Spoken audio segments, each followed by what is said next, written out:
अस्सलाम वालेकुम नाजरीन। अगर आपकी बॉडी को हर वक्त चिप्स और करारी करारी चीज़ें, ये इस तरह की प्रोसेस्ड फूड खाने की क्रेविंग होती है, नमकीन चीज़ें खाने की क्रेविंग होती है, और इसके साथ साथ आपकी बॉडी को चॉकलेट्स, कॉफ़ी, इस तरह की तलब बढ़ जाती है, तो ये समझ लें कि आपकी बॉडी के अंदर जिंक की कमी की अलामत हो सकती है।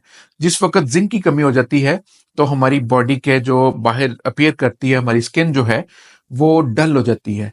डल भी हो जाती है, उस पर दाग धब्बे भी बढ़ जाते हैं, यानी कि पिगमेंटेशन के असरात भी आना शुरू हो जाते हैं। बहुत मुरझाई मुरझाई सी स्किन होती है। जिंक हमारे नए खुलियात के बनने के अमल में बहुत ही अहम है।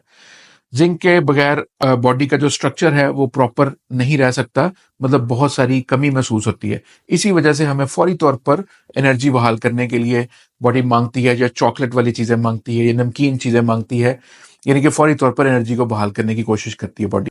तो ऐसी सूरत में हमें ड्राई फ्रूट्स और इसके साथ साथ सीड्स, कद्दू के सीड्स जो हैं, या सूरजमुखी के सीड्स, इनको भी अपनी डाइट में ज़रूर शामिल करना चाहिए। इसके साथ साथ अंडे, गोश्त, ये बहुत बड़ा एक सोर्स है जिंक का, तो इसको भी अपनी डाइट में ज़रूर शामिल करना चाहिए।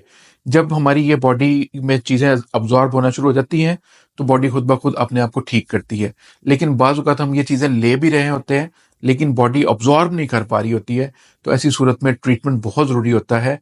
ट्रीटमेंट में यानी कि उस रूट कॉज को पहचाना जाता है कि कौन सी चीज़ है, कौन सी वजह है जिसकी वजह से बॉडी ने ये काम छोड़ा है, जबकि वही ग़िज़ा पूरे घर वाले खाते हैं, लेकिन इस बंदे को क्यों ये चीज़ें जज़्ब नहीं होती।